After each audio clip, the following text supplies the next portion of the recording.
कर्म की अति हुई गति। कर्म करो। ओम शांति। आज कर्म की हुई गति वेबिनार की सीरीज का डे 3 है।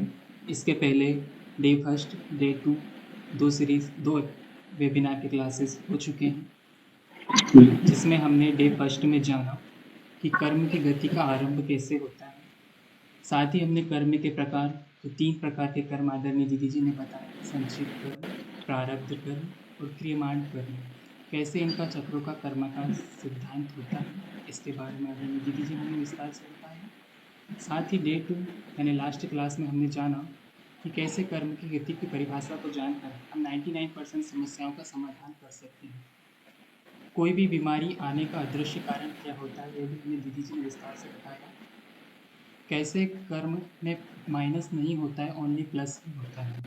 और कर्म फल का सिद्धांत क्या है, कैसे यह आत्मा की शक्ति पर निर्भर करता है।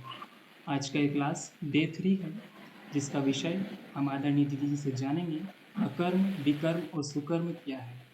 इसका विस्तार से हम आदरणीय दीदी जी से जानेंगे। उसके लिए मैं अनुरोध करता हूँ दीदी, और आपका बहुत बहुत वेलकम करता हूँ।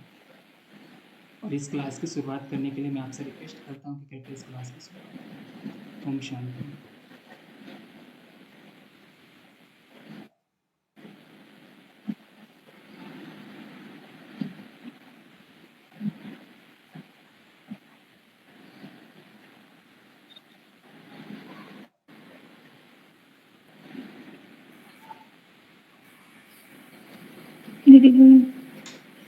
ओम शांति। ओम शांति दीदी। ओम शांति दीदी। ओम शांति दीदी। ओम शांति दीदी। आज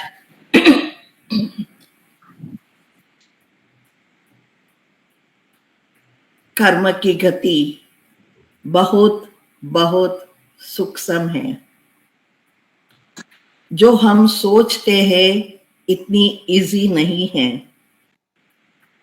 और जब तक हम पॉजिटिव नहीं बनते, आत्मा का ज्ञान नहीं है, तब तक एक कर्म की गति को समझना बहुत मुश्किल है। तो दुनिया वाले तो ये जानते ही नहीं है।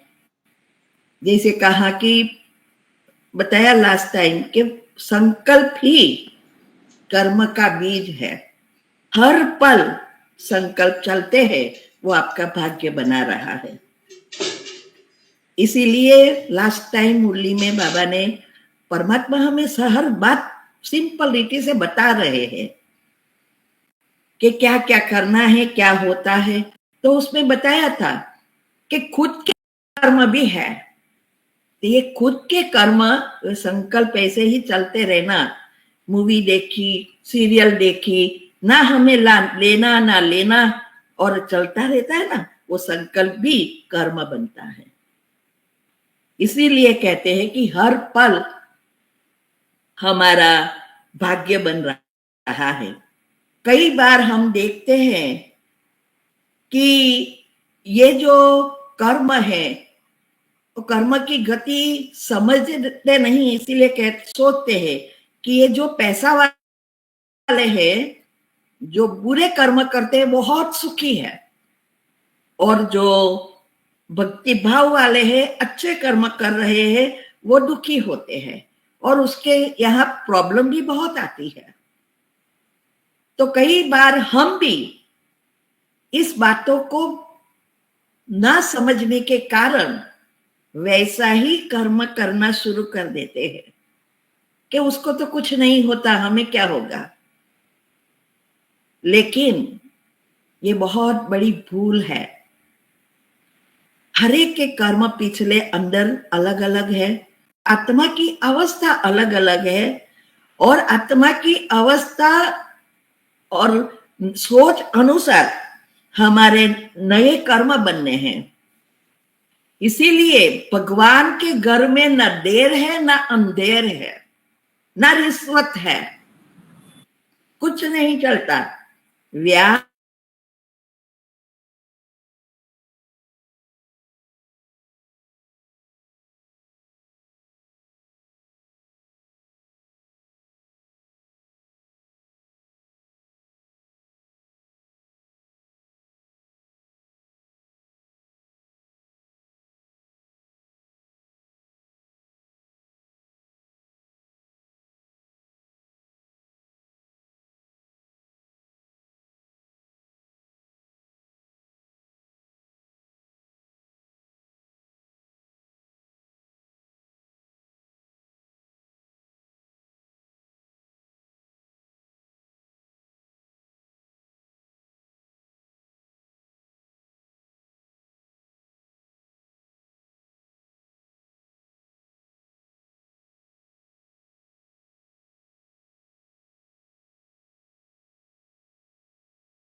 पीछे कोई ना कोई कर्म है, कारण है, लेकिन वो दिखाई नहीं देता। फल आया, भोगना आई, वो दिखाई देती तो प्रश्न शुरू हो जाते हैं। उसके लिए मैंने याद रहे इसलिए उदाहरण दिया था कि ये करंट है, लाइट। हम स्विच ऑन करते लाइट तो आ जाती है, लेकिन लाइट के अंदर जो प्रकाश हमें मिलता है उसके अंदर जो करंट है वो दिखाई नहीं देता। लेकिन करंट के बिना वायरिंग सिर्फ किया है तो लाइट आएगी ही नहीं, प्रकाश मिलेगा ही नहीं। ऐसे ही यहां है, वो दिखाई नहीं देता लेकिन आपने जरूर कुछ नकेट किया है। हमारे पास एक ही रास्ता है, उस कर्म की भोगना को बदल देना, नया बनाना वो हमारे हाथ में है, अच्छा या बुरा, लेकिन पुराना नहीं। इसीलिए ये ज्ञान जो बाबा हमें दे रहा है, परमात्मा हमें सिखा रहा है। अभी कल की ही मुरली में कहा था ना, 3 प्रकार के बच्चे होते हैं। एक है खाया पिया और खलास कर दिया, दूसरा है खाया पिया और सेविंग्स किया, और तीसरे खाया पिया सेविंग्स भी किया लेकिन औरों के लिए उपयोग किया। ये चाहे ज्ञान मार्ग है चाहे स्थूल प्रॉपर्टी है, यही चीज होती है। ये 3 प्रकार की हमारे कर्म होते रहते हैं। खाया पिया और सोया, वो तो जैसे जानवर जैसा जीवन, खुद के लिए खाया और वो आगे जाके कर्जा में घुस जाता है। दूसरा ने सेविंग्स किया लेकिन कंजूसाई के कारण किसी के लिए कुछ किया ही नहीं, बस रखा ही रखा, रखा ही रखा। और तीसरा ने खुद ने भी यूज किया, दूसरों के लिए भी किया, पुण्य भरा, नेक्स्ट जन्म में उसका थोड़ा हल्का करेगा। क्योंकि अगर हम दान पुण्य करते ही नहीं तो हमारे कर्म तो हर पल बन रहे हैं, तो फिर उसकी जो भोगनाएं हैं वो तो आने वाली ही है। और इसमें भी लास्ट 60 के बाद रिटायर्ड लाइफ में वो तो पहले आनी है, जन्म से पहले, जन्म से ही, मीन्स के जन्म होते ही आनी है। क्या आप कर रहे हो वो तो पहले आना है, फिर आपको जिससे जैसे कर्म वैसी अपॉर्चुनिटीज मिलती है और भाग्य अच्छा बुरा होता है। लेकिन अगर किसी का पुण्य है ही नहीं, बहुत कम है, तो वो थक जाता है जीवन से और मन में शॉर्ट सर्किट हो जाती है। इसीलिए ये जो बाबा ने हमें चाबी दी है, स्वप्रति भी यूज करो, चाहे स्थूल धन है चाहे ज्ञान धन है। बाबा ने ज्ञान धन के लिए कहा, लेकिन स्वपति भी यूज करके औरों के पति भी यूज करो तो ये जमा होगा, बाकी जमा तो होगा ही नहीं। संकल्प अच्छे किए, लेकिन संकल्प पहले तो जमा कितना किया, बाबा यही पूछता है हमेशा, कितना जमा किया। अच्छे संकल्प चलाए 5 और 2 तो फिर नेगेटिव व्यर्थ चलाए, तो 2 तो चले गए, बाकी 3। तो ऐसे हर समय हमारा कर्म बनता है। और इसके लिए आज कहा कि त्रिकालदर्शी बनकर कर्म करो। सोचना है तो सोचो भी, सोच कर सोचो, माना जो हमें चाहिए वो पहले सोचो कि मुझे क्या चाहिए और ये मैं करूंगी या करूंगा तो मुझे क्या मिलेगा, ये सोच कर सोचो। तो इसीलिए त्रिकालदर्शी बनने को कहा, और कहा कि मान शान और साधनों का त्याग ही, क्या कहा, महादान। महान आत्मा है, वही पुण्य आत्मा बनती है। तो त्याग करने का अर्थ ये नहीं कि सब कुछ छोड़कर चले जाओ, घर बार छोड़ दो, नहीं। त्याग अर्थात यहां मन बुद्धि से भूलना। कोई भी चीज की मिले या ना मिले कोई फर्क नहीं पड़ता, अवस्था। तो ऐसे हर समय हमारे कर्म बनते हैं, आज है आगे कि कोई भी कर्म फल देने बिना शांत नहीं होता। हमने कल ये भी बताया था, स्टक हो गया तो कि कल मुझको स्लाइड रखो। तो कल भी बताया था कि कैसे पुराना कर्म आता है और कैसे नया कर्म बनता है। हेलो,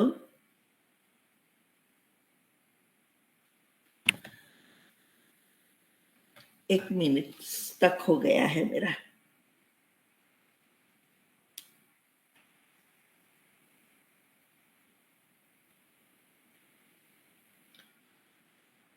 विनय रखो, नहीं रखते हैं, मेरा भी नहीं चलता है।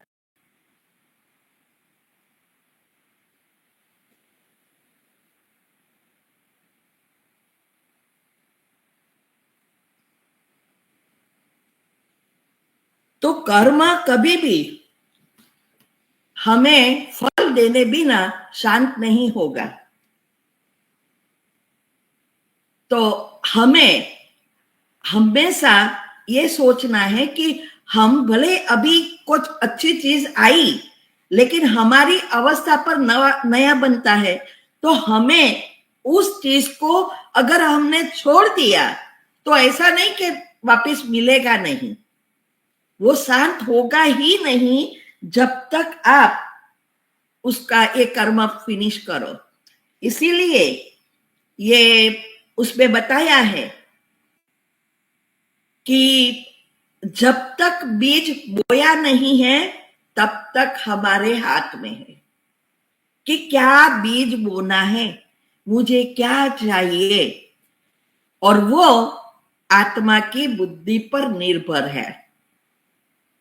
इसीलिए गीता में कहा है कि कर्म करना हमारे हाथ में है, लेकिन कर्म का फल आपके हाथ में नहीं है।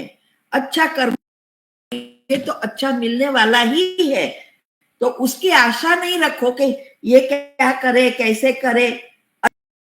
अभी वो डॉक्टर के यहाँ जाते हैं तो वो डॉक्टर की अवस्था क्या है, उस अवस्था क्या है, उस अनुसार नया कर्म बनेगा। वो उनके घर गए, वो उसके साथ का कर्म था कि वही आत्मा उसको ट्रीटमेंट देने वाली थी। लेकिन एक डॉक्टर ऐसा है जो गया, देखा तो तुरंत वो खड़ा हो गया, चलो मैं आपके बच्चे को पहले देखूं। वो कहे बस साहब आपकी फीस कितनी होगी, तो कहेगा कोई प्रॉब्लम नहीं, फीस की बात नहीं है, आप पहले चलो आपके बच्चे को देखे। दूसरा होगा जो रजोगुनी है, वो कर्म करेगा लेकिन फल के लिए आशा रखेगा कि फल जो है मिले तो ही मैं कर्म करूं। जैसे वो डॉक्टर क्या कहेगा, जो रजोगुनी है उसकी अवस्था, वो कहेगा मेरी फीस इतनी होगी, 500 रुपया फीस होगी, आपको ये देना पड़ेगा तो ही मैं आऊं।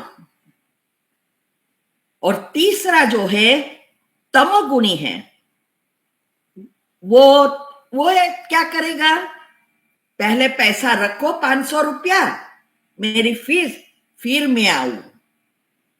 अभी तीनों को फीस, सतो गुणी है उसको भी फीस तो मिलनी ही है, कोई ऐसे तो करेगा नहीं फ्री में। लेकिन तीनों को फीस मिलनी है, लेकिन लेने का जो रीत है वो हर एक की अलग अलग है। अभी जो सत्वगुणी है वो जाएगा, तो वो जो जैसे ही उसने कहा मैं पहले आपके बच्चे को देखता हूं, पेशेंट को देखता हूं, फिर बात करेंगे फीस की, अभी ये बात नहीं करनी, तो तुरंत हमारे दिल में क्या होगा कि देखो ये डॉक्टर कितना अच्छा है।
जगह पे धुंधा पड़ा, रात हो गई होती है, किसी को मिलने में 500 रुपया कलेक्ट करना मुश्किल है उसके लिए, तो उसके मन में कितनी हाई निकलेगी कि देखो तो ये डॉक्टर को मेरे कितना कहते हैं, पहले आप करो मैं ढूंढ के लाता हूं, बोलेगा नहीं पहले पैसा रखो। आज हॉस्पिटल में जाओ तो ऐसा ही है, पहले पैसा, डॉक्टर के यहाँ जाओ तो पहले पैसा रखो रिसेप्शन में, बाद में अंदर चेकिंग करेंगे, आपका डॉक्टर कितना भी कुछ है, हाँ पहले पैसा, इतना 2 लाख ऑपरेशन करना है तो पहले पैसा रखो, बाद में सब बातें करेंगे। तो ये जो है, जब किसी के पास पैसा नहीं है और वैसे भी अंदर से बहुत सारे नेगेटिव विचार चलेंगे कि ये कैसा डॉक्टर है, उसको पेशेंट की पड़ी नहीं है, सिर्फ पैसा पैसा करता है, यहां मेरे ये कितनी नेगेटिव चलेगी, कितनी बद्दुआएं निकलेगी। तो ये जो बद्दुआ निकली वो उसके फिर से कड़े कर्म बन गए। इसीलिए हर चीज में हमें ध्यान देना है। तो एक एग्जाम्पल है, पहला जो है खुशी खुशी से देगा, दूसरा है सोडाबाजी, और तीसरा हाई लगेगी उसकी। इसीलिए मैं हमेशा कहती हूं किसी की भी हाई नहीं लेना है। तो ऐसे हमारे हर पल कर्म होते रहते हैं। अभी नेक्स्ट, कर्म हमारे जीवन का हिस्सा है, कर्म के बिना कोई रह नहीं सकता, कर्म तो करना ही पड़ता है, जब तक ये शरीर है तब तक करना पड़ेगा। इसीलिए शिव बाबा हमें सिखाते हैं, जीते जी मरो कर्मातीत अवस्था बनाओ, कर्म करते हुए भी कर्म के बंधन माना पाप कर्म नहीं बांधो, कर्मातीत अवस्था बनानी पड़ती है। तो उसकी जो मृत्यु होती है, ये सब हम बाद में आएगा, वो कैसे होती है, उसके कैसे जन्म होता है, और जो नेगेटिव वाली होती है उसकी कैसे होती है। तो जब तक शरीर है तब तक सबको कर्म तो करना ही पड़ता है, चाहे वो सन्यासी है, चाहे वो संसारी है, योगी है, महात्माएं हैं या देवात्माएं, स्वर्ग में भी कर्म तो है ही ना, फिर भी वहां सुख है। और वो अकर्म क्यों होते हैं वो भी समझना है। तो कोई भी आत्मा जो शरीर धारण करती है वो कभी भी कर्म के बिना रह नहीं सकती। एक मृत्यु हुई, एक ऐसी चेंज मोड़ लेता है, माना थोड़े समय के लिए आप कर्म से मुक्त होते हैं, हमेशा के लिए नहीं, वो एक कहते हैं ना पड़ाव है थोड़े समय के लिए। और जब तक आपके कॉन्शियस माइंड डेवलप नहीं होता तब तक उसको कोई कर्म करना नहीं होता। बस कोई खिलाए तो खाए, सारा दिन कोई कर्म नहीं है, वो थोड़ा रेस्ट है।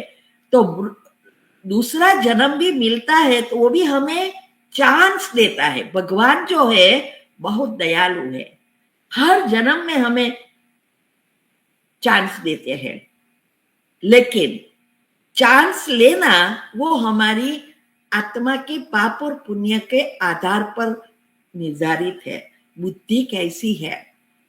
और वो आत्माएं, कई आत्माएं शरीर छोड़ने के बाद बदला लेने की वृत्ति होती है, और कई आत्माओं की शरीर छोड़ने के बाद जो भूल जहां जहां हुई है वो तो उसको सारी रील दिखाई जाती है। तो उसको ऐसा लगता है कि इस दफा मैं जन्म लेकर जाऊंगा तो मुझे ये भूल सुधारनी है और मुझे कंप्लीटली कर्म से, पाप कर्मों से मुक्त होना है। तो ऐसे बाकी जीवन में हर क्षण कर्म, खाना पीना सोना सब चलता ही रहता है। नेक्स्ट, अभी हम सोचते हैं कि सिर्फ बोलने से कर्म होते हैं, कर्म का खाता बनता है, लेकिन नहीं, ये बहुत बड़ी भूल है। बोलने से नहीं होता है, भाव कर्म बहुत कम होता है, वो सामूहिक में जाता है। क्योंकि कई बार हमें सवाल होता है ना, घर में भोगना, बाहर भोगना, तो इतने सारे कर्म हुए कहां से? तो वो भी यही है, संकल्प चलते रहते हैं, लेकिन जो फीलिंग में आ गया उसका कड़ा कर्म बनता जाता है, लेयर्स बनती है, थिकनेस बनता है। इसीलिए हम उदाहरण हमें देते हैं कि कभी कभी हम बोलते तो बहुत अच्छा है, लेकिन अंदर सोचना या फील करना वो अलग है। बहुत अच्छा व्यवहार किया, देखने में लगा कि बहुत अच्छा व्यवहार किया, लेकिन अंदर अलग कर सकते हैं ना, फीलिंग अलग कर सकते हैं। ऐसा नहीं है कि जो बोल रहे हैं वही अंदर चल रहा है और वही फील हो रहा है, नहीं। जैसे हम भोजन करके, सफाई वगैरह करके सोने ही रेस्ट करने जाते हैं और सडनली गांव से 2-3 मेहमान आ गए। अभी मुख से तो हम कुछ नहीं बोलेंगे ना, क्यों आए, क्या ऐसा किया, इतने समय में क्यों आ गए, पहले फोन तो करना था, नहीं बोलेंगे ना। लेकिन ऊपर से तो कहेंगे आइए आइए आइए, बैठिए बैठिए।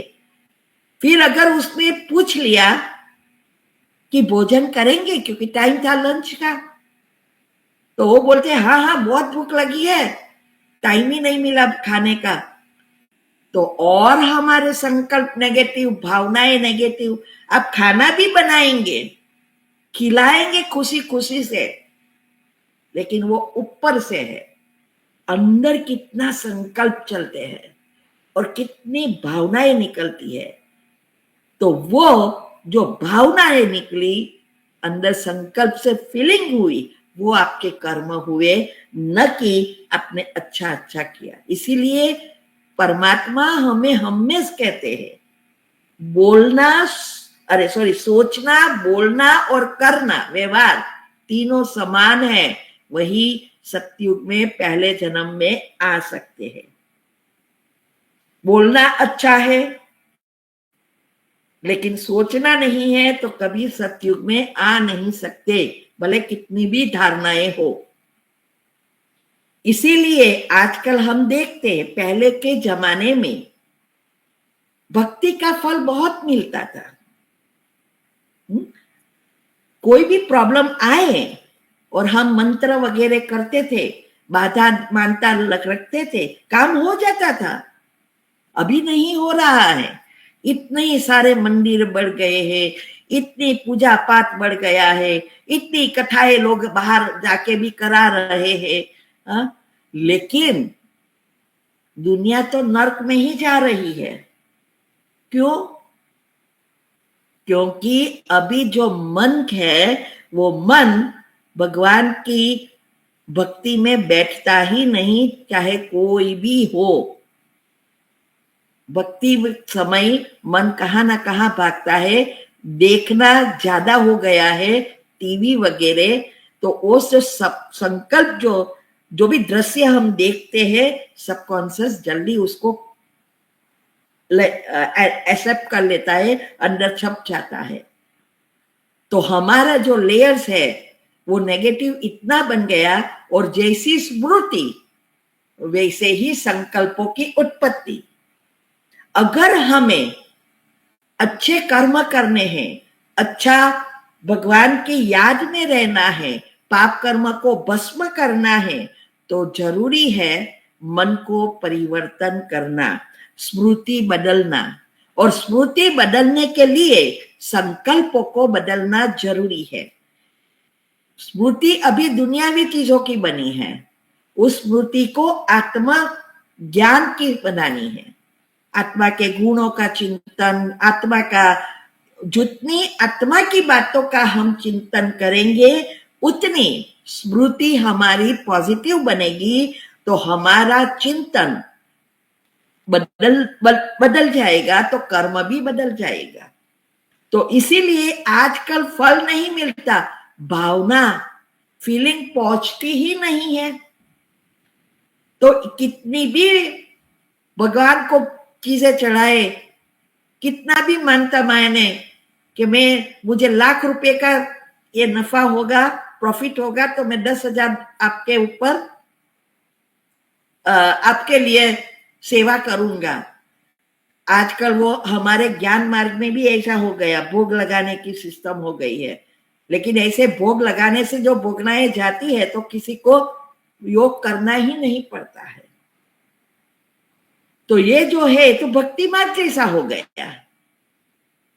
तो हमें ये जो कभी कभी तो अभी तो हनुमान जी का तेल चढ़ाने का हो गया है, हा? तो हनुमान जी कहेगा मैं कितने डब्बे लाके नहा लूंगा तेल से, आपको 1 डब्बा 2 डब्बा चढ़ाने की जरूरत ही नहीं है। तो ऐसे आज भक्ति का फल नहीं मिल रहा है, क्योंकि साधु संत वगैरह भी उसके भी मन इतना बैठता नहीं होगा, वो खुद ही जाने। नेक्स्ट, तो ये है कर्म। आगे हम डिटेल में और जाएंगे, क्योंकि पाप और पुण्य बहुत सारी चीजें हैं, लेकिन कर्म क्या है? और कर्म, पाप कर्म करने नहीं पड़ते, नेचुरली हो जाता है।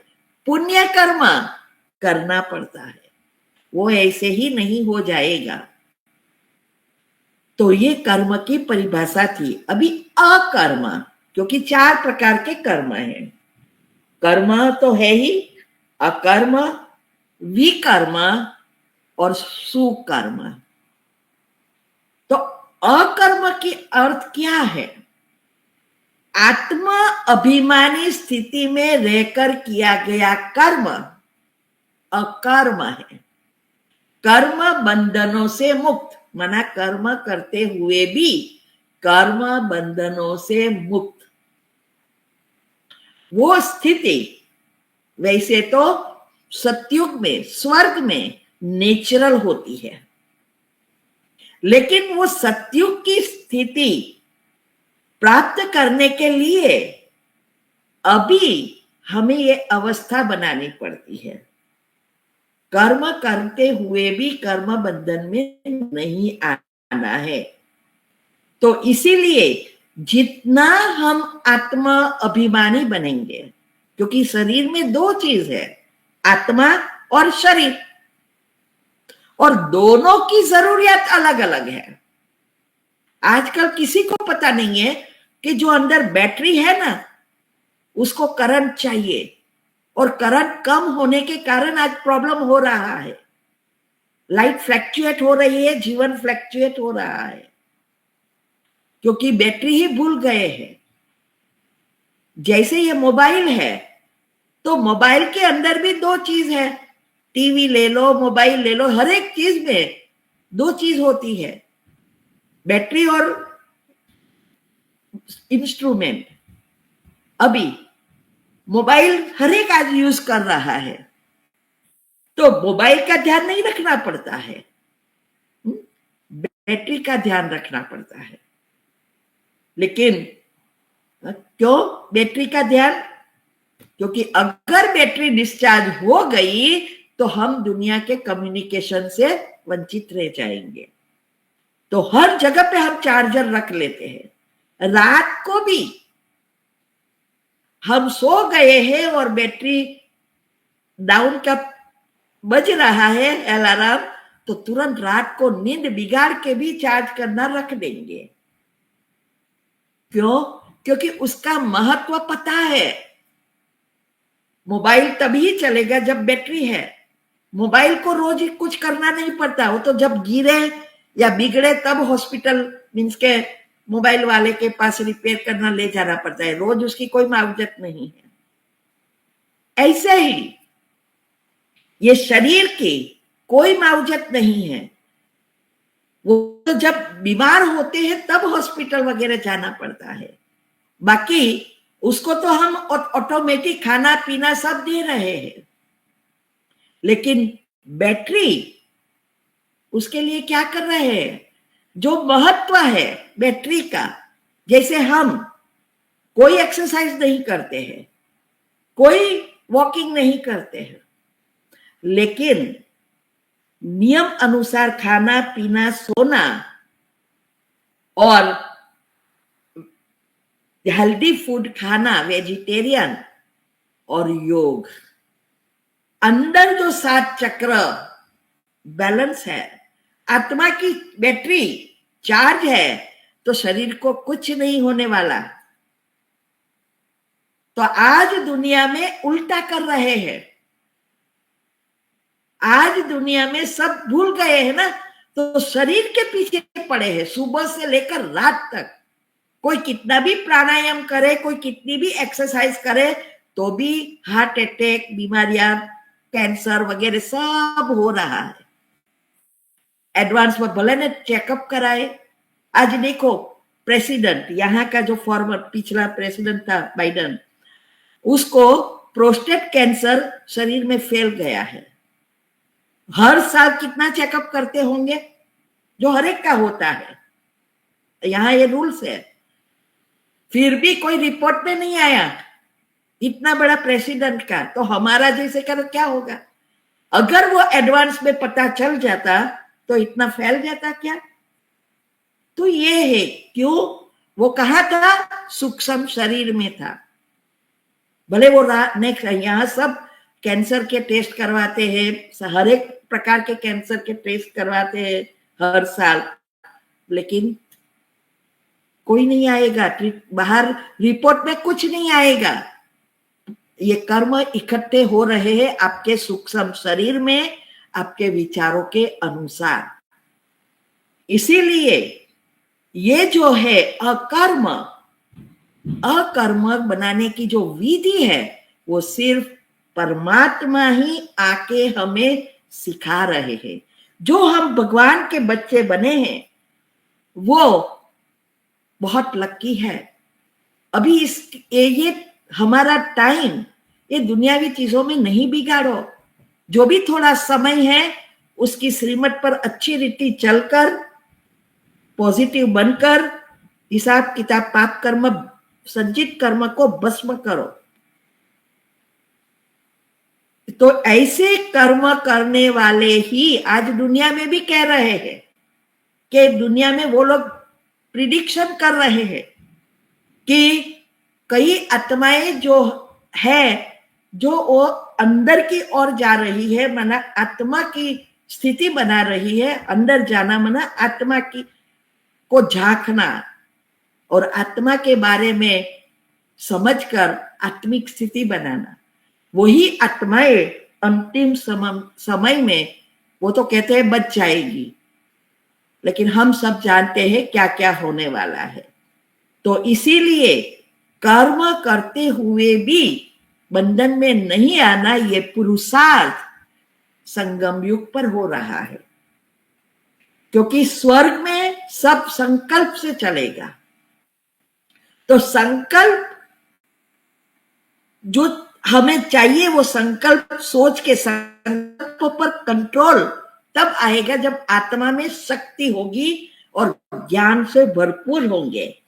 वो रिहर्सल सब यहां करना है। एक एक बातों को, भगवान की बातों को समझकर प्रैक्टिकल करने का पुरुषार्थ कर मन को पॉजिटिव बनाना है। इसीलिए गीता में कहा है कि पाप कर्म जिसका कंप्लीटली समाप्त, पुण्य और सभी गुण एक्टिव सक्रिय होता है, ऐसी आत्माएं ही देवात्मा बनती है और स्वर्ग में सिर्फ सुख, सभी प्रकार के भोग भोगती है, सभी प्रकार की सुख सुविधा भोगती है, जहां दुख का नाम निशान नहीं, इतना भी नहीं। तो पुण्य आत्मा बनना और पुण्य कर्म करना दोनों अलग है। पुण्य आत्मा किसी को पुण्य का काम करके उसका जीवन बदल देगी,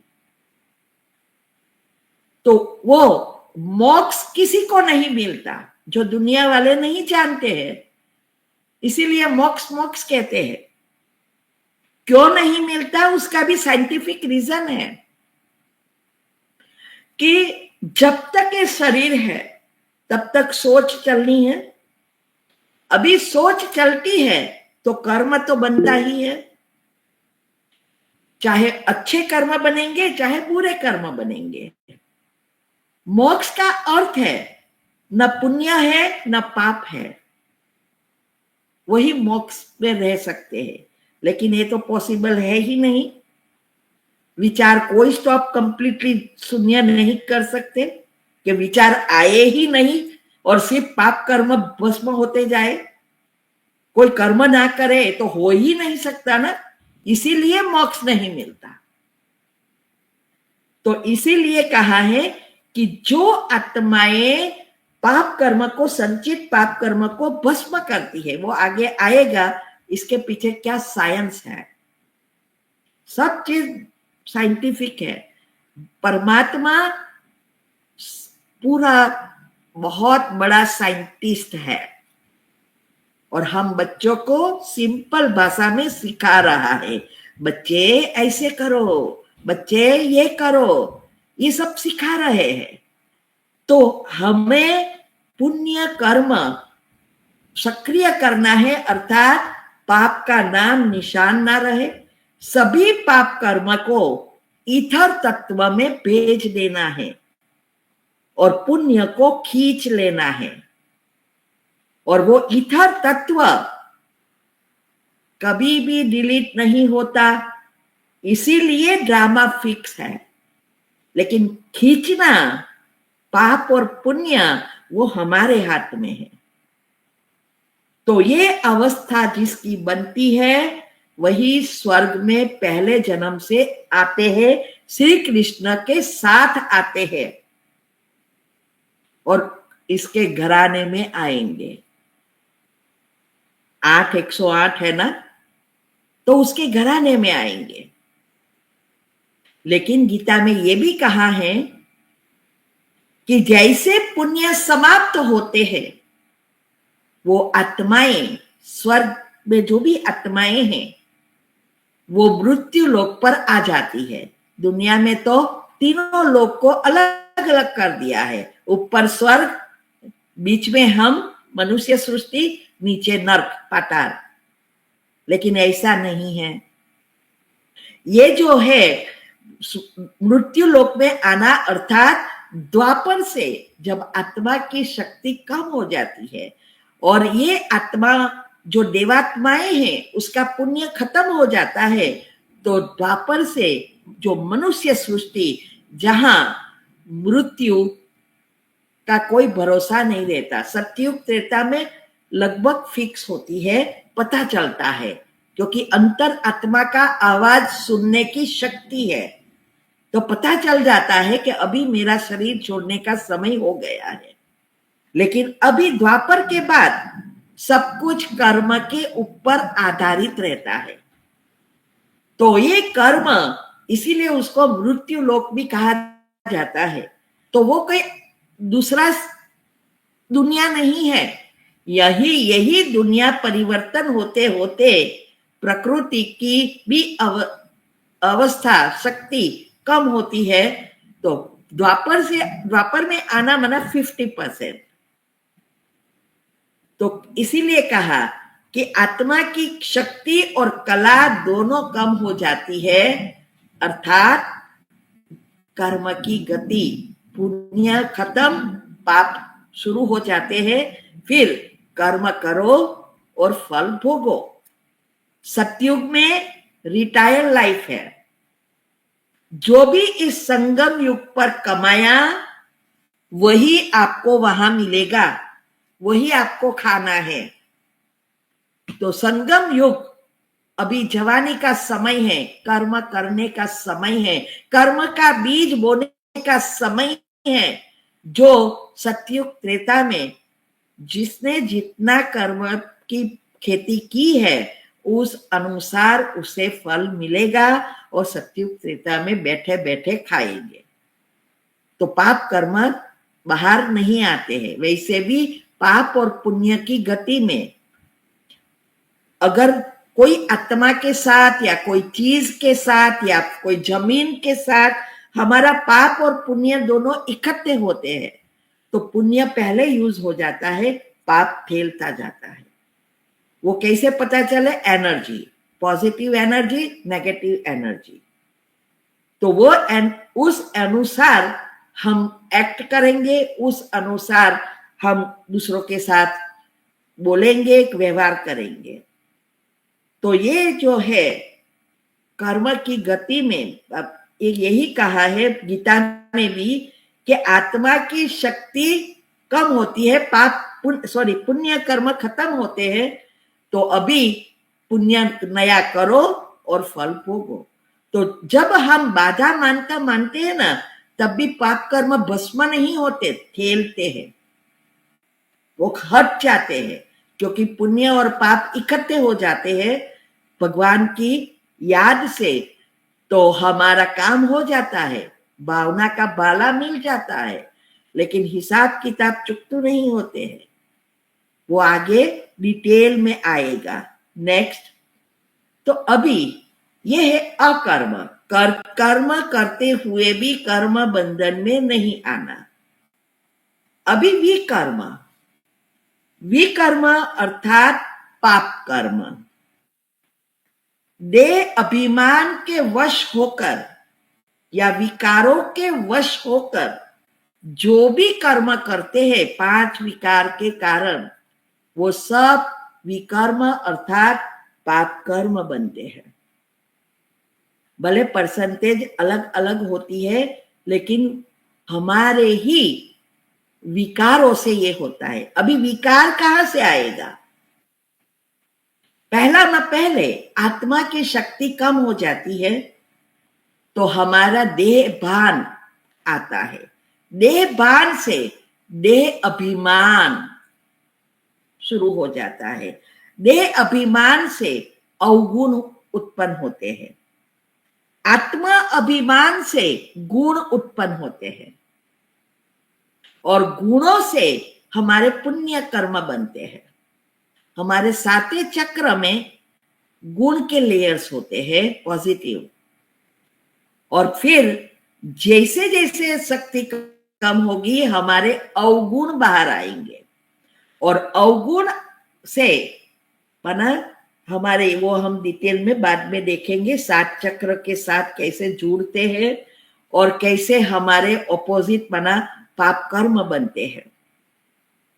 तो अवगुण बना शांति है तो उसकी जगह अशांति हो जाती है, हम काम, क्रोध, लोभ, मोह, माया इसमें फंसते ही जाते हैं और हमारे पाप कर्म और ही बनते जाते हैं। तो जब 5 विकारों की प्रवेशता होती है तब हमारी आत्मा पर वो हावी हो जाती है। माना ये प्रकृति और आत्मा दोनों का कनेक्शन है। आत्मा प्रकृति के बिना कुछ नहीं कर सकती और प्रकृति आत्मा के बिना कुछ नहीं कर सकती। ये शरीर भी 5 तत्वों का अर्थात प्रकृति का बना है। तो ये जब हमारी आत्मा में शक्ति है, पुण्य कर्म है तो शक्ति है, और जब शक्ति है तो वो हमारे विकारों को बाहर आने नहीं देती। अवगुण नहीं, पुण्य कर्म ही होते हैं। लेकिन जैसे ही आत्मा की शक्ति कम हो जाती है तो प्रकृति हमारे ऊपर हावी होना शुरू हो जाती है। उसका कंट्रोल, आत्मा का कंट्रोल छूट जाता है। तो परमात्मा आके हमें फिर से आत्मा के हाथ में कैसे कंट्रोल लाना है, 5 इंद्रियां, वो 5 इंद्रियों को वश कैसे करना है वो सिखाता है। क्योंकि ये इंद्रियां ही पाप और पुण्य बनने की एक्टिंग करती है। और धीरे धीरे धीरे ये सृष्टि नरक में बदलती जाती है। ना कोई विनाश करवाता है, ना कोई किसी को दुख देता है, ना कोई किसी को सुख देता है, ना परमात्मा कुछ करता है। ये ऑटोमेटिक एक दूसरे से जुड़ी हुई है चीजें। अभी क्यों विनाश होना है, वो कृष्ण के जन्म और विनाश की जो चली वेबिनार उसमें मैंने बहुत बताया है। अभी देखो, मेन है ओजोन। ओजोन पतला हो रहा है, गर्मी बन रही है। ओजोन पतला होने का कारण क्या है, तो कार्बन डाइऑक्साइड। कार्बन डाइऑक्साइड का कारण क्या है कि ज्यादा इन्वेंशन निकल रही है। ये गाड़ियां, जो फैक्ट्रियां जो भी बन रही है वो सब कार्बन डाइऑक्साइड छोड़ रही है और इससे हमारी ये ओजोन पतला हो रहा है।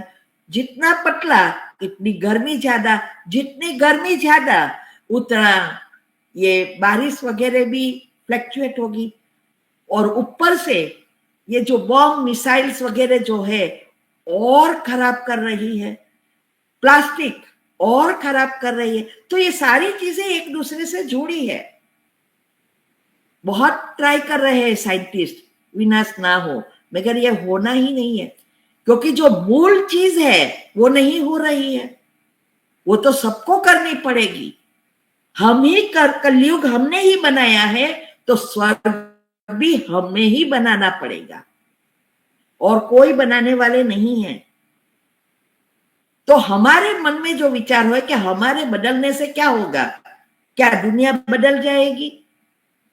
क्योंकि सब दुनिया में दूसरों को बदलने में पड़े हैं, खुद को कोई नहीं बदल रहा है। खुद को तो अच्छा ही सोच रहा है, लेकिन खुद दूसरे कोई बदलने वाले नहीं है। जब तक खुद ना बदलो तब तक कुछ नहीं होने वाला, विनाश होकर ही रहेगा। तो ये जो है खुद को बदलने से, माना जब जैसे जैसे हम आत्म अभिमानी बनेंगे, पॉजिटिव बनेंगे, धीरे धीरे सब कुछ सेट होता जाएगा। तो उसके लिए पहले हमारा बायोलॉजिकल क्लॉक और स्लीप साइकिल जो सृष्टि के साथ मिलाना है वो एडजस्ट करना पड़ेगा। और तब हम सारे विश्व की सेट कर सकेंगे। इसीलिए भगवान अभी आ गए हैं इस सृष्टि पर, अवतरित हो चुके हैं।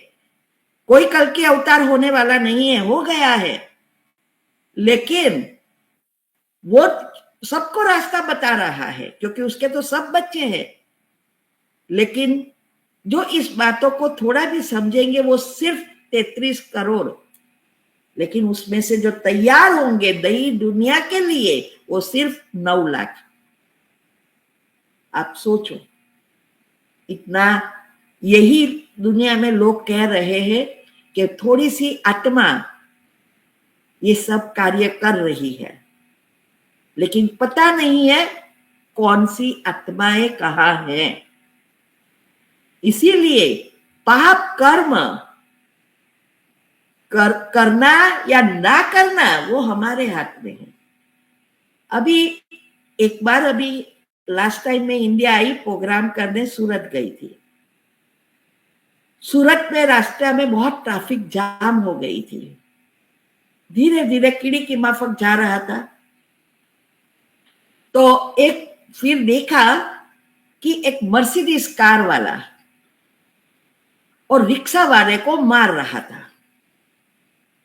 अभी उसका कारण यही था कि रिक्शा वाला का और मर्सिडीज वाला ने आके, और रिक्शा वाला थोड़ा नजदीक होगा तो थोड़ी कलर निकल गया, जुड़ गई रिक्शा से, तो वो आके रिक्शा वाले को मारना शुरू किया, गाली देना शुरू किया। रिक्शा वाला बेचारा गरीब था और वो मर्सिडीज वाला पैसा वाला था, इसीलिए रिक्शा वाला तो कुछ नहीं कर सकता और सब साथ भी उनका ही, पैसा वाले का ही देंगे। लेकिन जब इस घटना पर हमने सुना और देखा, अभी देखो इसमें क्या हुआ। ये जो गाड़ी को जोड़ना, एक्सीडेंट होना, वो पिछला कर्म था, मर्सिडीज वाली आत्मा और वो आत्मा का वो कर्म था, छोटा सा कर्म था ना। अभी नया कर्म वो मर्सिडीज वाले को कैसे करना था वो उसके हाथ में था। एक है वो सॉरी किया, माफ कर दिया, निकल गए, चलो नेक्स्ट टाइम पे ध्यान रखना, तो उसका अच्छा कर्म बनता। लेकिन जो उसने किया और उसे उस आत्मा को दुख हुआ, जो अंदर से हाई निकली, यहां तक कि उसने कुछ कितनी सारी डैमेज कर दी उसकी रिक्शा को भी ठोका और उसके कारण दूसरे भी उसको डैमेज करने लगे।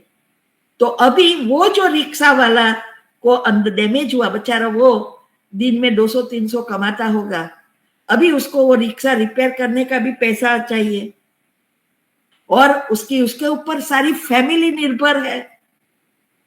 कितनी हाई लगी, और उसको सपोर्ट करने वाले का भी कर्म हुआ, कितना सुख सब। आप सोचो, ये तो छोटा सा एग्जांपल है, हर पल हमें ये सब कर रहे हैं। तो ये जो भी कर्म हर एक समय पर ही ऐसा हो रहा या सडनली जाता।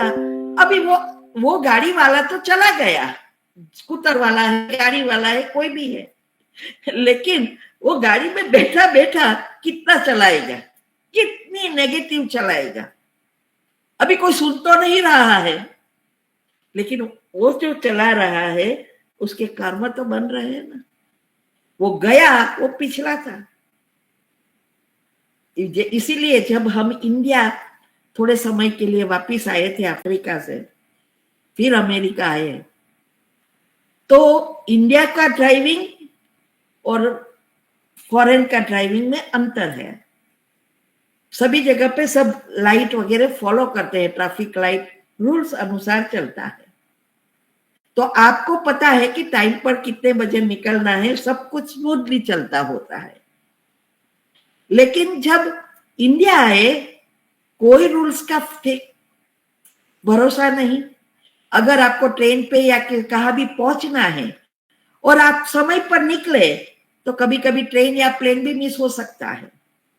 तो हम जब नए नए गए तो हमारे भी ऐसा ही हो रहा था, सडनली कोई चला जाता और हम रूल्स अनुसार जाते, फिर वो तो चला गया और कहाँ किसी के जगह पे पहुंचना है तो लेट हो जाते। अभी फिर हमने सोचा कि अभी मैं तो हर एक को नहीं बदल सकती, लेकिन बदलना किसको है, तो मुझे। तो बदलने का अर्थ ये नहीं कि मैं भी रूल्स ब्रेक करूं और वो लोग का जैसा व्यवहार करूं? नहीं, बदलना अर्थात समय से पहले निकलो, आधा घंटा भले रेलवे स्टेशन पर बैठे रहना।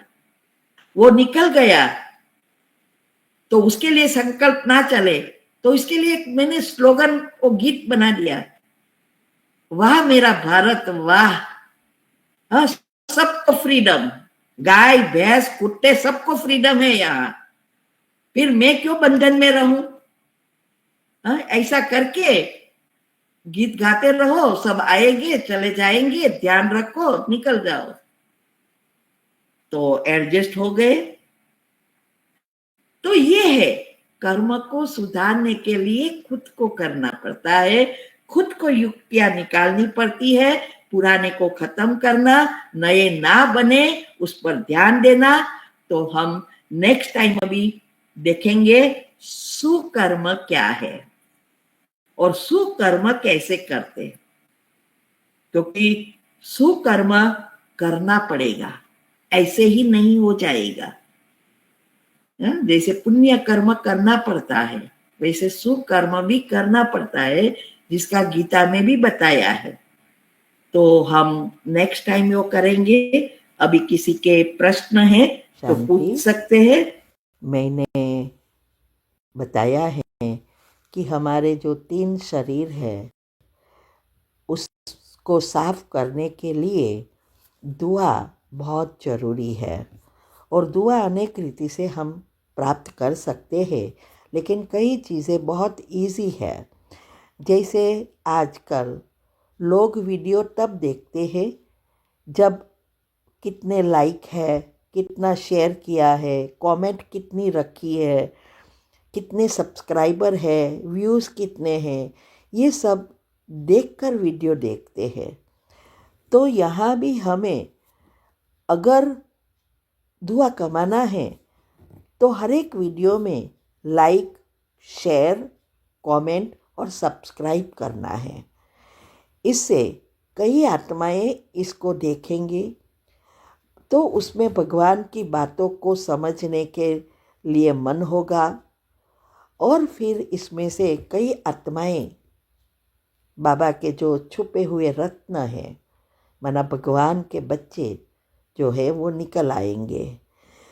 और कईयों को, बाहर वालों को भी अगर इससे फ़ायदा होगा तो ये सबसे दुआ मिलेगी जिसने ये 4 चीज़ें की है।